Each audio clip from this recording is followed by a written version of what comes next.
What is going on, YouTube? PPS here. YouTube, we are coming out. I'm doing my YouTube play of the day start. What am I doing? I'm all over the place. NBA edition coming at you guys. I'm disappointed. My Packers lost, but we'll get into that in a second. Joined as always by my guy, Stu. What's up, man? Yeah, well, you're not the only one in a bad mood. I mean, they're taking away sports teams from my freaking city. So, I mean, I'm not having a great sports weekend either, which is a bummer. I mean, I had a good football weekend. You know, Monday Night Football was ugly, but I came out with a couple dollars at the end of the day, so that was fine. And off day on Tuesday for me. That's my relaxing day. Everything should be perfect coming into Wednesday, and then out of nowhere they drop a bomb that they're trying to get rid of my basketball team. So I feel you. It's fitting, obviously, that we're doing Past the Prop NBA today. Hopefully that brings, my Wizards some good luck today, even though I don't think any of them care. I'll still be betting the Wizards money line because I care. So there you go. Rough morning. I mean, I'm losing my team over here, but that's okay. Besides that, we've got some bets, so the rest of you stick with us for that. Yeah, I saw that news. I didn't know how much I bought into it or anything like that. It's early on in the whole thing, so I'm a little more skeptical on it. But yeah, it's unfortunate. Sorry to hear about that, but I mean, that means you never have to watch Jordan Poole play again, right? So. Yeah, no, it means I'm open. I'm looking for a new team for real now. I joke about that every year, but you can't actually betray your team. If you're a real fan, you know this. You can joke about it, but I can't root for the Kings, even if you know what I mean? I don't love the Kings, but hey, I didn't stab them in the back, okay? They stabbed me in the back. So I'm allowed to leave. It's like getting cheated on. I didn't cheat on anyone. I'm free to go. I'm good now. They've freed me from this terrible relationship we have as a fan in an organization. So only thing I can say is all those Arlington moms out there that I've seen protesting already, it's good luck up there. I'll send you some, crime stats or something like that. I know they don't like the crime. I know they don't like all that stuff. So maybe the one thing DC fans have going is that these Arlington moms out here, they have the power and they might shut this shit down because, hey, if you've ever been in this Arlington area, which I'm sure no one has, there's no infrastructure for a team there. It's going to be awful. If you try to travel to a game, oh my God, you're competing with all the people going to Reagan National at the airport. It's going to be a mess. So good luck. Those moms have a real fight ahead of them. But I never want to be going up against a Karen. So hopefully these ladies can save my basketball team for me. Well, before we get into full basketball, obviously want to get our recap in from Monday. Man, we were wrong, man, on those bets. We were both leaning Miami. My God, what a game. Shout out Will Levis for probably the biggest win of his career. What were you thinking there at the end of that game? Well, I was trying to bet Miami money line because I just didn't believe in it at all. That last drive with Levis, I was like, okay, this has some potential to be cool right here, but I really didn't believe in it at all. So to see that those games turn into what they were was insane. Both of them look like clear unders. They look pretty boring at halftime, whatever. Maybe we get a little upset, but it was most likely Miami pulled away. But no, we got good action in those. I mean, Levis, obviously, that him fired up on the sidelines got me fired up. You definitely love to see that from a young quarterback over there.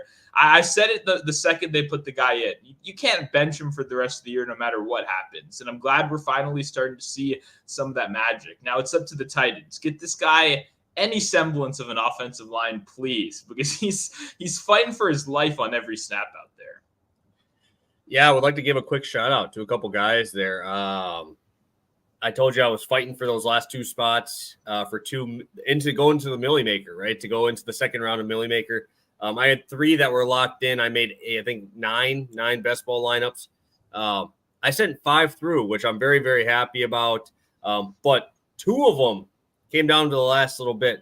One of them had Saquon and Jaden Reed, both going crazy for me, both getting me in there. And I thought I was dead in the water in one where I had just Jaden Reed, and I had Jaden Reed and Romeo Dobbs. Dobbs didn't do too much, didn't even make my starting lineup. But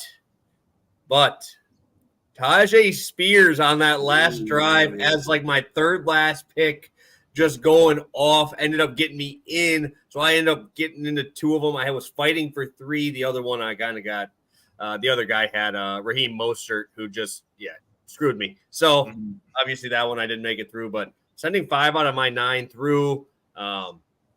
Very happy about that. And like I said, I sent you the picture of my one that I think actually might have some life, where I don't have like IRs. I have like questionable tags instead of the IRs. The only IR I have in those is like Anthony Richardson. But is it even possible to go full best ball season without a quarterback going down for you? I mean, I feel like you have to.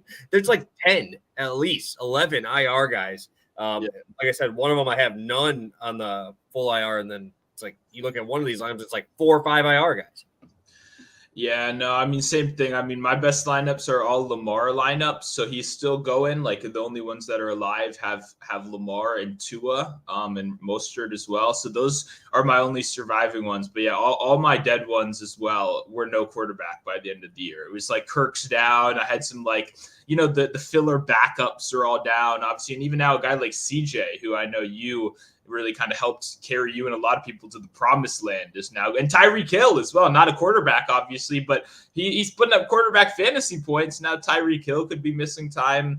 It's very interesting. Best ball's a lot of fun, man. I do wish more people, like this sweat that we have right now is like, I wish it was shared by like thousands, hundreds of thousands, like regular fantasy was, because it is really fun to be like micro sweating guys that you drafted at like 4 a.m. on a Wednesday night on a lineup that you thought was terrible. You know what I mean? Like it is really fun. So you did much better than I did. Obviously, I still got a couple puppies alive over on the Underdog app, and then some, $20 winners. But hey, I'm rooting for you, man. Hopefully you bring home a good chunk of change here.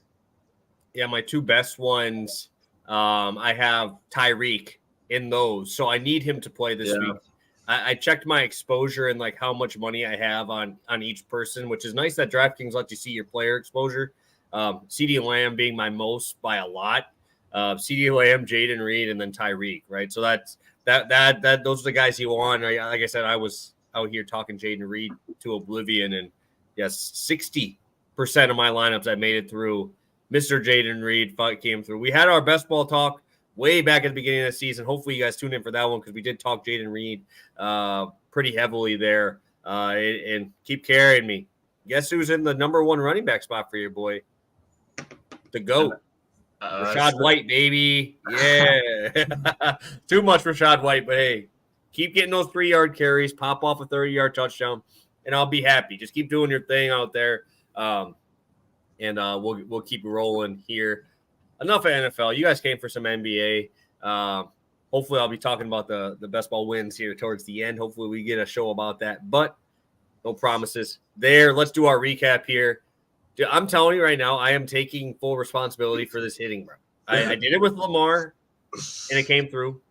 Now we're doing it with Saquon. I was texting you. I'm like, bro, they're going to bench his ass. This dude sucks. Like, I'll give it to him. I'll give it to Barry up until that last drive did pretty good. Just you got to understand, Tommy DeVito was doing his thing with those RPOs. And I don't even know if it was an RPO. I think it was just a RO where it's just run option. There's no passing involved there. But those last 2 carries took him over the edge. Oh my God. I mean, and the worst part about that too is you finally, after watching all game, you see out of nowhere opening drive, an 8-yard run, and you're like, finally we got something, right? And then you look real closely and it's not Saquon, and you're like, oh my God, he's been so bad that, oh no. I mean, yeah, I actually did think he was benched. And what else would that be? It was the start of the drive. They put in the backup running back ahead of him. So he was momentarily, taken off the field for performance. We don't have to call it benching if we don't want to, but it's good to get lucky. Saquon's a boomer bust running back. That was the analysis. I think he's going to get 18 carries. If he gets 18, I think he's going to break 1 off. And obviously he broke 2 off for us at the end right there. So it's good to win them like this. Like I said before, you get so many bad breaks that you definitely got to enjoy Saquon just rattling off 2 huge runs at the end to cash this one for us. And shout out Saquon as well, man. He saved me. Jordan Love was at 198. He was at 198 yards. I'm like, are they really going to run the clock out on us? Like, it was very high possibility. Jalen Waddle hit this, I think, in the first quarter. Within the first 16 minutes. If it wasn't first quarter, it was the first minute of the second quarter. And I'm like, dude, are they really going to decide they're going to run the ball well? And then, thank God. Oh, man, you might get my dog moving, buddy, man. My dog's sitting on the bed over here. You might get him moving if they start barking. But shout out Saquon for fumbling and then going down and making something happen there. So help me out. Obviously, help the gang out there with the 69 rushing yards there as well. So ended up sweeping. And I texted you immediately after this. I'm like, bro, how the hell did we sweep that shit? Like, there was no, like, I thought it was just a straight 0-2, bro. Like, straight 0-2 with how bad that game was going. Boring, just exactly what we kind of thought would happen. And then something comes to life in that fourth quarter, baby. Throw those fours up there. We get it moving. We end up cashing those both. And our numbers are just keep going up, which we love to see. Yeah, no, I mean, it's good. It's good. I was super happy. I love 200 passing as well. You obviously inspired me. If you're following over on Twitter, I had that with Spears, 2 catches as well. So to see both of them, I mean, Spears hit before the last drive, but obviously had that ladder at the end, and then Love being saved. It was nice. It was good to see the game script finally go our way. And yeah, Waddle was like not even a sweat, obviously, with the Tyreek stuff. So nice 2-0. It maybe should have been 0-2, but all we're going to remember at the end of the day is the money in our account. So we'll take it. Yes, sir. Yes, sir. 47.39 on our straight bets this year, getting us a 10.5 units profit. We're back in the double digits. We're happy to see that. And we'll be coming back, you guys, on Friday for more NFL action. But today, I don't know about you, but I don't want to talk about that stupid game on Thursday. Let's talk some NBA. We got 9-game slate tonight. We got some fantastic matchups, great totals. My Bucks game is almost 260 tonight. 260. So we got some games to talk about here. And obviously our first one since Wednesday. Have you been keeping up with the NBA streets? I know I've seen some bets from you. I'm obviously probably not watching the Wizards, I would hope. Yeah, no, I've been just watching the primetime ones. So obviously Lakers Mavs was one that was really enjoyable last night. You know, anytime you get Luka playing the way Luka's got to be getting some pretty serious MVP consideration so far, especially Kyrie missing some time. If Kyrie misses extended time, I mean, those numbers could get insane at a certain point where you're kind of even arguing, you know, no matter how you feel about Luka or how you feel about the MVP, if the numbers are there, you know. So that was obviously fun. Then I got a little bit of the late game. The only thing for today's purposes, yesterday could have had some more blowouts, right? So we could have some guys get rested for these back-to-backs. But yeah, definitely been some enjoyable slates recently. I've been staying away from the Wizards, you know, not watching as much over there. Not going to be boring you guys with any Wizards bets, although I did think about it today. Zion at that 23.5, you know, that's pretty tempting to anyone out there, but I resisted that game. Yeah, no, and just kind of talking about that too is a lot of those games got out of hand late. So it's like I think we have Clippers on this slate as well. They played last night. I thought it was Clippers. Or Clippers they're not on the slate. No, I don't see them on the slate. No. It was Phoenix. Phoenix was that late game that has a double up there. So make sure you watch. Obviously, you might see. I'm assuming Beal's not playing after coming back, and you know, get one game. KD I saw was probably going to be back. But yeah, should have a lot of action there. Big news just coming out was Desmond Bane illness questionable. If Desmond Bane sits, dude, I mean, no one should be betting that game anyway. It's a 212 total, 10 points lower than the second lowest total. Oh. Well, I mean, Houston, it's winning them games, right? Slowing that game down over 500, which we probably weren't expecting.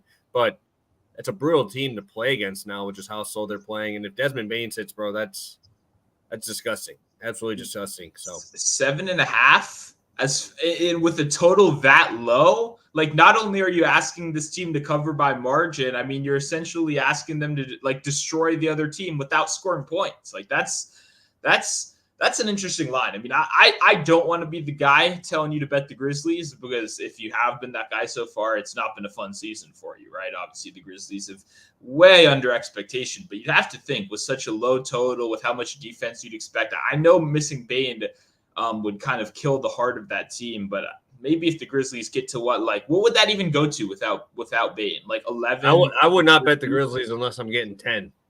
Well, that's what I'm saying, though. How does it not clear 10 if Bane's out, right? I'm thinking we get to 11 or 12 or something. So I don't know. Yeah. I mean, is the Rockets bench good enough to pull away from the Grizzlies bench? Like maybe, but I don't think it's like crazy enough. They got my boy out there on that bench, bro. They got Tari. Who put up like 15 and 13 in 20 minutes, dude. Like, well, we should be looking at his rebounds again. I know that's your guy, but those ladders on some of those maybe second unit guys, it only comes out 5 minutes before lock, so we know those aren't right now. But it might be worth a look if you think Houston's going to take care of business, which I don't know how you couldn't think so, right? Then it might be worth looking at some of these bench guys.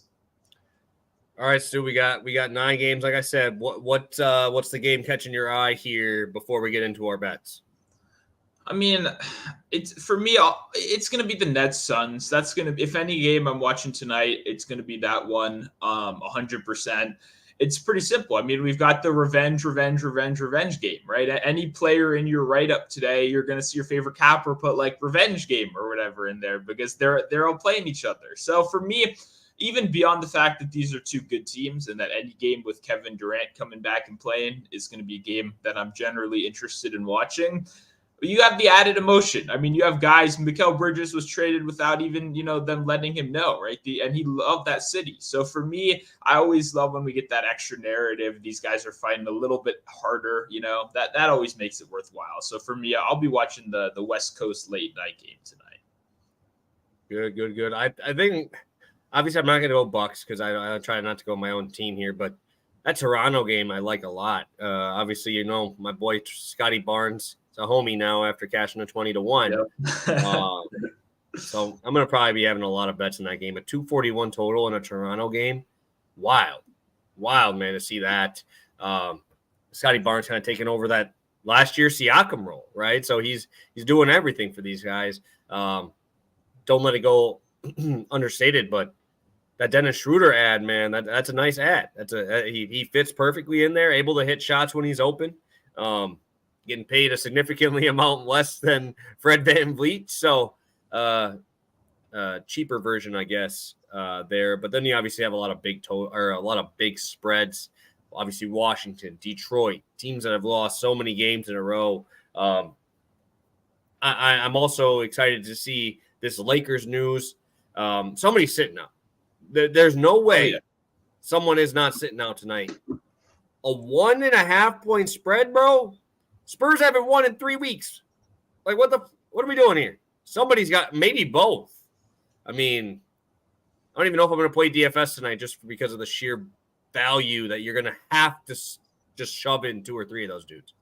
Yeah, no, there's 0% chance both those guys are playing tonight. 0. And I would say it would be more likely, like you said, that both of them would sit rather than, both of them play. So definitely have to take that into account. At the end of the day, we look at injury stuff all the time.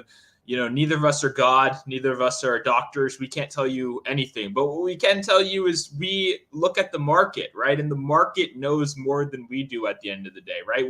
If you follow me on Twitter, when I played the Clyde Edwards-Helaire touchdown at 500, it wasn't because someone told me he's sitting out. It's because we saw every other sports book drop it to -100 without an official report coming out.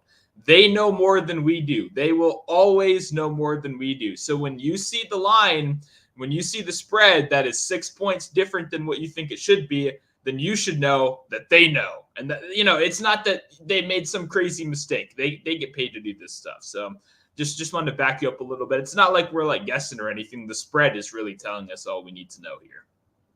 Yes, sir. And I'd like to give a shout out to AD this year, man. He hasn't had those rest days. He has been playing a lot, going through that, I think, adductor injury. Dude's getting out there. He's putting his minutes out there, putting together a great season. I love playing AD. I played him last night, put up a nice mid-50s piece in that game for me in DFS. So we're always happy about that. Had his points, rebounds last night as well, which was nice to cash in on. Stu, I think it's time, man. Let's get this thing moving in here. Again, guys, if you got any questions, comments, concerns, drop them in the chat. We will get it rolling here. Let's start us off. I will kick it over to you. Talking about that Lakers game, let's just start off over there. Sounds good. We're going to be going to 2 rebounds and assist props for me today. Starting out with Victor Wembanyama over 14.5. What I really like about this one is pretty simple. And I mean, it's a trend you see a lot in the NBA over the years of sportsbooks simply being too slow to adjust to a player taking on a new role. And over these last 2 games, we've seen Wemby slot into the traditional center role as opposed to the kind of extra large 4 that he was playing before. And we've now seen Collins over on the bench. We've seen Bassie out over these last couple games. And what we've seen is some awesome results, right? 25 and 28 rebound chances in those 2 games. And you obviously have seen 6 and 8 potential assists in those games, which is nice as well. Because we got to remember when Wemby's playing traditional center, it does open up those rebound chances. But the effect that he has on other centers is going to give him so many easy assist opportunities that you don't really think about, whether it's the simple dribble handoffs or just all the gravity that he attracts, I think opens up some easy assist opportunities. But obviously that's not the main sell of this play. The main sell is the rebounds. And honestly, I mean, no matter what stats, obviously the potential rebounds, the crushing this number in the first 2 games as the traditional center makes a lot of sense, right? I mean, even there, you just look at that, you're probably sold. But thinking about this logically, I mean, the positioning of Wemby on average, we talk about rebound distance on the show all the time. The idea that you can now move your 7'6" guy from the exterior to the interior is amazing. Like, the guy can simply get rebounds that nobody else in the league can, right? I mean, this is the tallest player we have in basketball right now. So I just love the fact that obviously this number is higher than what it was a couple weeks ago. But to me, when you look at center Wemby, you're looking at a guy that I think could probably be at 13.5 for rebounds alone, right? I think he could be in that Rudy Gobert category, which he was in a couple of years ago, of just the rebounds, blocks every day. I don't know if Wemby long-term is going to be able to hold up physically in the traditional center position. I think that was the biggest question mark coming in. But this isn't a long-term bet. We're asking him to go out there and get it done tonight. And when you look at the Lakers personnel, I mean, obviously, like I said before, I'm assuming either AD or LeBron sits. I think AD would obviously make more sense given his injury history and the fact that this is a game that theoretically they should be able to win no matter who they're putting out there, right? So now that we have more of a chance at a close game, obviously, if there's one thing, play rookies against the Lakers and play them against the Knicks, right? I mean, anytime you get the LeBron, anytime you get the MSG factor, the rookies are going to play up for it. I think this is a good spot right here. It just makes too much logical sense. I love Wemby as the traditional center, and I just don't think the sportsbooks numbers are quite respecting that as much as they should be right now. Good looks. One thing I did see Luke talking about the Wemby rebounds. One thing, that I think you kind of mentioned, but not really, was Zach Collins, who actually has a pretty decent assist rate when he's on the court, and he was sharing the court with him. And he had like 7+ potential assists, bro.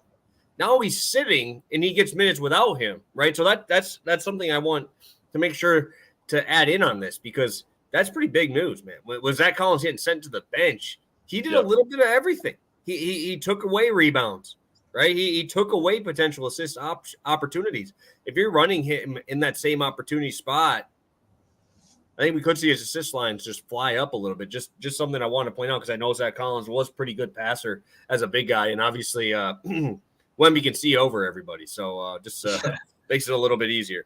Yeah, and I mean, he had 3 and 4 against 2 teams that are good at limiting assists as well. Obviously, Houston is one of the best in the league, and then Chicago, another good team at limiting assists as well. So it's not like, the results haven't been there yet either. He is showing some early flashes, but no, that's a good point. This is the most unselfish team in basketball, right? Under Pop, though, the goal of this team is to lead the league in assists, right? As a team, right? Not an individual. So that's a good point right there. Obviously, Wemby going to be carrying the load of the offense a little bit more from down under as well. Beautiful. I will take it over here. I'm going back to my boy, Julius Randle. I absolutely love this guy. I love this man. Dude is what we call if he gets double teamed, he'll pass it. But if there's one guy on him, that ball's not leaving. It is going up. Right now, we got a great matchup here with Utah. I do like what the books are giving me, a 6.5 point spread, what I was not expecting, right? But I'm assuming that means Laurie is going to be playing, right? Randle obviously been fantastic this year in terms of his rebounding props and everything like that. I've been cashing his double-double quite often. I think last game was a little bit of an outlier where he only had 8 rebounds, but he only had 10 chances, which 80% on those is obviously pretty wild. But he can get this on points. Utah struggles points in the paint, right? They're averaging 53.4 points in the paint. Randall's putting that head down when he gets that ball and bully balling down there. You also have what I do like is they're having Hartenstein come off the bench, and they're starting Jericho Sims, which Jericho Sims is out there to do one thing and has grab rebounds, right? And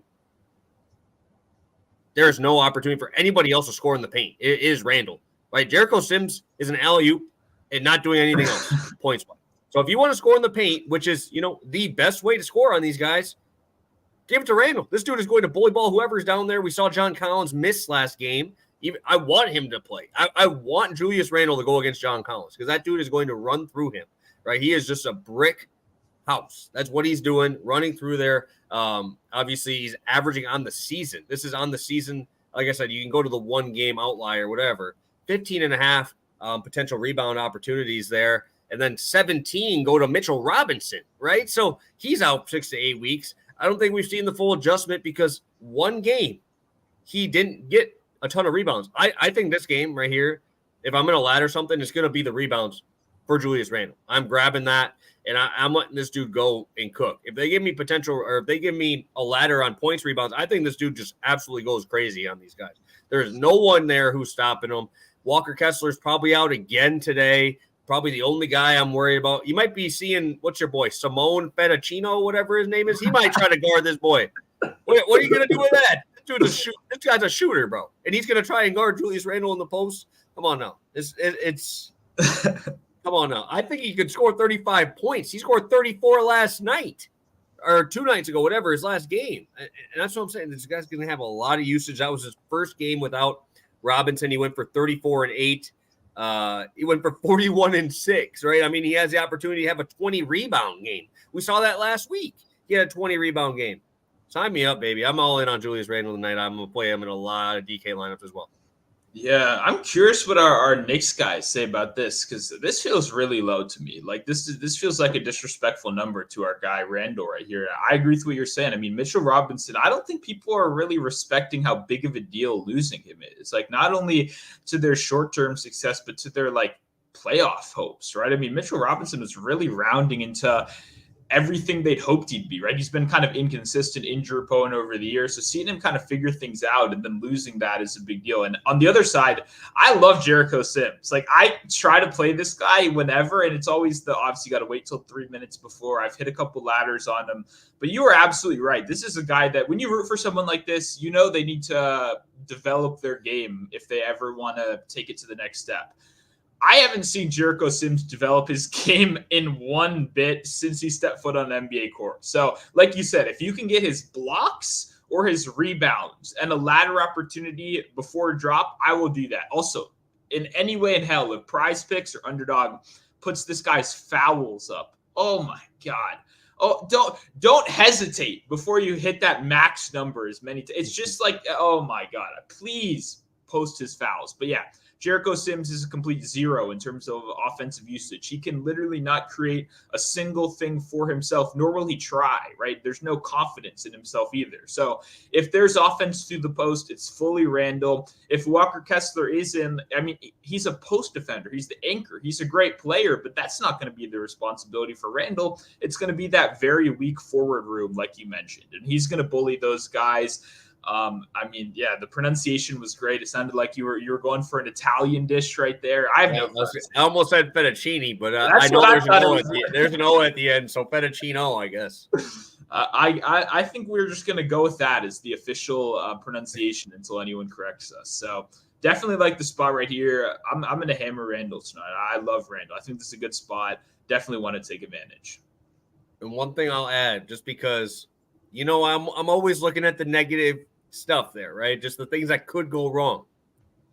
Julius Randle in the last month there's been, I think, five games where there's been at least 15 points. They've either lost by 15 or won by 15. He's only had under 34 minutes once, right? They're going to roll this boy out there until there's like 2 minutes left, right? They're going to keep that throttle down.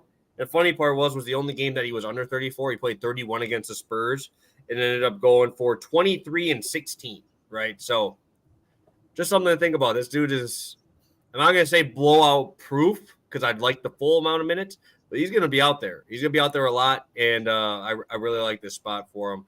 I know Jalen Brunson's dealing with some injuries there a little bit.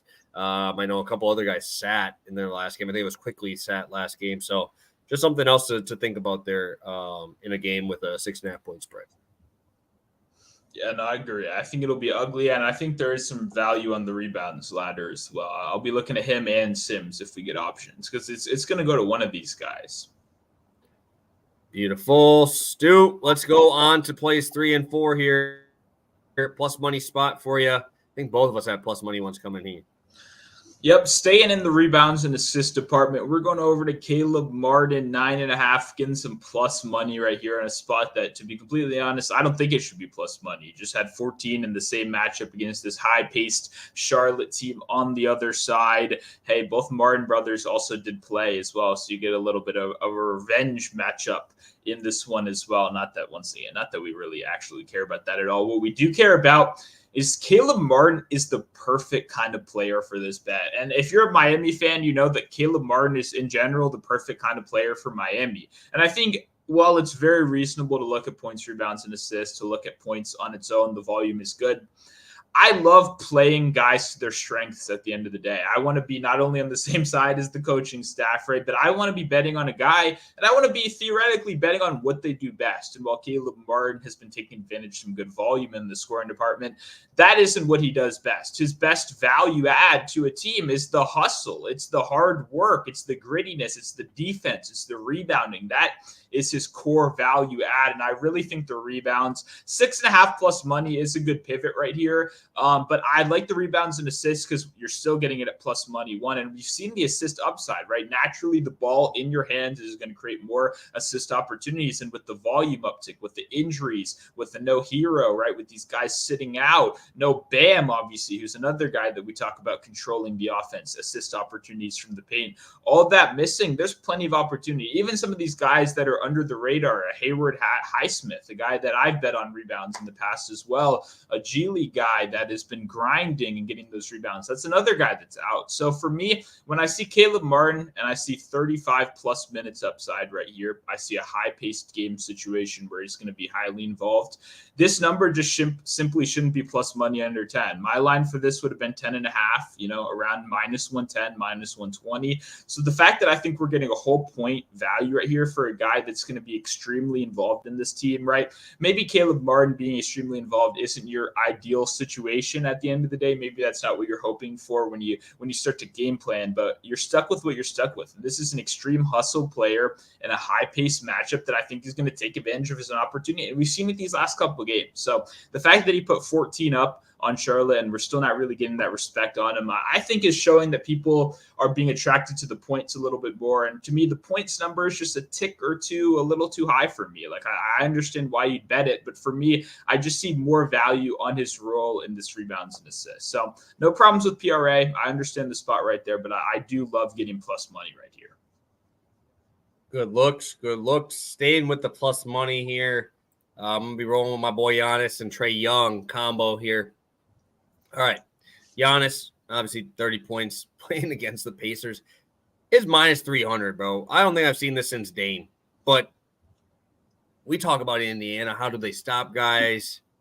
They are, again, the worst team in points in the paint. Washington Wizards are second worst. 4 points better than the Pacers, right? That's huge, right? Miles Turner can only do so much down there. Obviously, Giannis has bullied this dude already this year a couple times. Obi Toppin is awful at rim protecting. It's not even close. Isaiah Jackson will be in there for 8 minutes before he fouls out. Giannis should have a feast right here, right? Top 10 in the league in drives per game. So he's going downhill. That's what he wants to do. Dame also cooked these guys, and they both got 24 and 36 in the last time they played each other. So I think we're going to see Giannis, obviously. I mean, he took it personal when they lost. I love that about Giannis. That's how he is.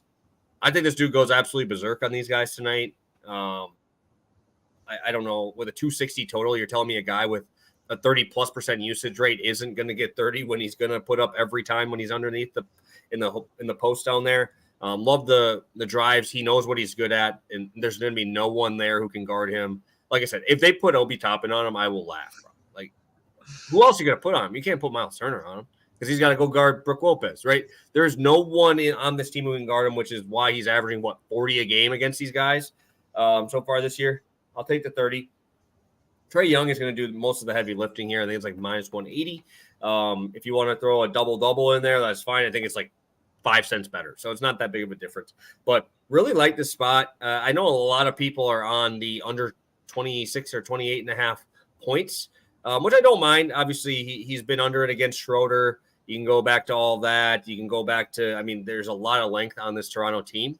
But, dude, when that length is there, the passing opportunities, I think, are going to show themselves a little bit more. He's actually hit this in 7 of his last 10 against Toronto. Maybe they'll see OG going up on him. Maybe, obviously, Dennis Schroeder or him. It doesn't really matter to me. I think it's going to be a tough matchup for Trey regardless. I think the only way he's really going to score on his own here is going to be threes, right? So if you really think he's going to get there, might as well just take the 3 points. Shots made. Before Trey, obviously, go on the year. 18.2 potential assists, only 2 behind Halliburton on the season, averaging the 10. But like I said, it's a tough matchup for him. I think he's going to try and get those other guys involved. I'm not really scared about Pirtle in the paint. When you have him coming over, having Capella, he's going to get at least 4 or 5 off alley-oops already there as well. 241 total. You know they're going to speed him up. They're in Toronto, tough flight. I think they're going to start seeing Trey take over a little bit here. I think it's going to be harder for him to score. I think he'll be more of a facilitator here, kicking out for threes. And you have a lot of capable shooters, right? You got Sadiq Bey, you got Bogdan, my bad. Then you got 2 alley-oop guys, right? That's what they're there for, running off that pick and roll. Sign me up for Trey Young, 10 assists here. I think that's a good spot. I don't want to lay the -175, 180. So sign me up for Giannis with there as well. Give me that plus money spot. Yeah, I mean, normally I'm not the biggest fan of like 30 points as like a parlay piece in general. It's just not my personal betting style. But I will say, if there is anyone you're going to do it for, I mean, Giannis has gone over 30 points in the paint against them in both games so far this season and averages 27 points in the paint in his last 3 years facing this Pacers team, right? So you got to realize, like, it's not like his points. I don't want to say it's free because using adjectives like that is so silly in sports, but like, if there's a guy you want to bet on to score 35 points ever in the NBA, it's Giannis against the Pacers. You know what I mean? Like, the matchup, like you stated, is just so good. He can do whatever, even if he's got to do it on like 14 for 21 free throw shooting, he still will. You know what I mean? Like, the opportunity, there's truly no one that can match up with him. And the Pacers, high pace style of play is just going to lead to so many opportunities. So, like I said, normally I'm not the biggest with the 30 points, at 300. It's hard to ever say that's like value. Kind of the same thing of playing like Tyreek Hill at 90 yards at -280, the other day. It's like, yeah, of course they can hit this. And of course there's a reason it's priced like that. But I will say Giannis in this situation seems to be a little bit more of the exception to the rule with just how freaking dominant he is against the Pacers and how they truly don't have, like, they can play 100 times. And I'm really curious if the Pacers would be able to hold Giannis under 30 points in like 10 of those games. Like, I'm genuinely curious if they could even do that. Yeah, no, and the best part about it is like Embiid against Indiana, he cooks them, but he's running a lot through the post and you can send another guy and that's how he gets all those assists. Right, Giannis can just get it from the top and can just send it down. You can't double them because they literally just got Damian Lillard for that exact reason.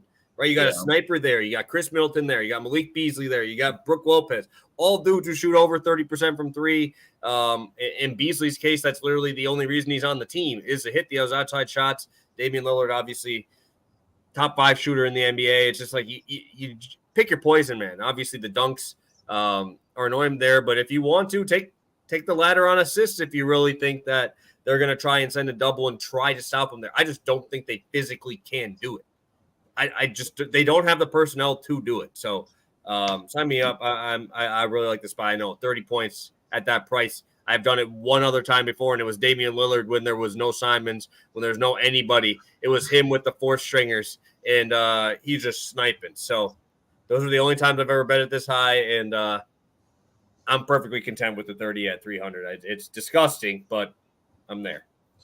The reason I said the points in the paint thing is obviously listing his regular stats is crazy, but to me, when you like put it in parentheses and you realize just how dominant he's been in the paint alone, and like the fact that you could take out every other area of the floor from Giannis before the game and like not tell anyone, and he could still score 35. It's kind of mind blowing to me. So maybe people wouldn't respect how crazy it is for Giannis to do something like that. Maybe him being so good for so long has clouded us a little bit, but I agree. It's a great spot tonight. I'm excited. We didn't talk much about this game, but I think all NBA fans are obviously excited to watch it. My only thing would be like, I feel like it's just going to go under. Like I do. I know everyone wants to bet the over. The over hit last time, over. It's just the way the NBA works. I feel like it's going under. So maybe I'll find a little bit of cash to throw on that before tip off if it gets any higher. Bro, I kind of want to play that first half over, to be honest. That shit hit way too easy these first 2 times. Full game, yes, maybe I say off, but my God, dude, they were blowing that out of the water, and then they actually, tried to play a little defense a little bit towards the end. Yeah. But a 126.5 first half. I don't even think that's that hot for these guys, right? Yeah. The second half, you start seeing a little fatigue, all that there. But in Milwaukee tonight, I just think that the Bucks, they're going to come out. They're going to come out showing there. Halliburton's from Oshkosh, which is like, is this his first back in Milwaukee, or did he play earlier? I think he played there last year. Okay, but so first this year back in Milwaukee is something right there. Yeah. No, and he'll probably go off too. I mean, like I said, I know a lot of guys. There'll be a lot of people there for him, right? So it's pretty close to home. So just something else if you want to look at narratives. I know everybody wants to bet the Suns for the narratives there, but you're going to get them back in Wisconsin here. So fun game, should be a good one. Hopefully it stays close so we can cash some props. 100%. All right, guys, still got 30 of you in here. Hit that like button if you could. Subscribe to the channel if you haven't already. We'll go through our recap. We'll post our long shots in the comment section after the show. Just not that many good ones out yet, so want to make sure we get that. Also, I am seeing a few other people jump on that Wemby just straight rebounds line. So this is getting a little bit steamed up. So grab this now, guys. Grab this now. I think everybody else is seeing what you're seeing there, Stu, but obviously having the assist upside as well. Just make sure you guys grab that one sooner rather than later. Let's get our recap going here. Might as well start you off with this one. Sounds good. We're going Victor Wembanyama of the Spurs over 14.5 rebounds and assists over at -120. And we stayed in the rebounds and assists road. We went to Caleb Martin, 9.5 RA plus 105. Beautiful. And we got Giannis, 30 points, Trey Young, 10 assists, plus 107. Sitting around plus 105 now. Giannis is down to -350 to score 30. Jesus Christ. Well, then we got it in earlier. We got Julius Randle again, our boy, over 34.5 points plus rebounds, -113 on FanDuel. Stu, what do you got for the people here before we head out? We're going to be a little quicker today. Obviously started a little earlier, but should be good. Should be a good show. Yeah, no, I mean, obviously make sure to like, subscribe, all that kind of stuff if you haven't already. We appreciate you guys tapping in here. We got Friday coming up on the docket, a good NFL slate. I'm already looking at a couple things. I already mentioned TJ Hawkinson earlier the week. I will have to say I was wrong. It did open up at 5.5 plus money. I was close though. 5.5 plus 120 is not that different from 4.5 minus 160. So I'm holding out hope. FanDuel, someone else like that. Maybe they throw us a bone. No Jefferson news quite yet, but a lot of stuff still to look forward to this week. We got Pass the Prop on Friday. Plenty of Twitter stuff today and tomorrow. Obviously, I know some people only care about the football stuff. If you're just tuning in at the quick recap, follow us both on Twitter. We both have our Thursday night football bets. I can't promise that PPS is going to bet on that stupid game, but I will. I can promise you that right now. I already got a couple spots written down. So I'm excited to get into it. Hopefully you guys enjoyed this episode. Didn't see too many comments over there. If you have any questions, make sure to drop them in the comments afterwards. 24/7, baby. We're here for you guys. You got questions, we're here to answer them. So drop in the comments, feel free, or DMs, all that other stuff. And yeah, hopefully you enjoyed the video. Hopefully we cashed some tickets today. Yeah, giving you guys an extra hour after the show to be checking out the plays. We'll be talking about all of our stuff here, I'm sure, Friday with some NFL picks there as well. Hoping to stay hot over there. So just dropped my YouTube play of the day video. Got my couple of my college basketball teams in action that I love to back. 2 of them are in play today. We love to see that. Love to see those wagons getting their opportunity to make us some more money here. So really like the slate tonight over there as well. We got a ton of action tonight in the NBA. Again, guys, got any questions, drop them in the comments. We'll get to them. We're usually pretty good at responding quickly on those. I know a lot of you guys probably expecting that noon time on my angle here, a little earlier, but got a ton of time to talk about it with you guys after the show. So hit that like button, subscribe to the channel. We'll be back Friday, normal time. I'm excited, man. Let's make some more money. So have a good one, guys, and best of luck.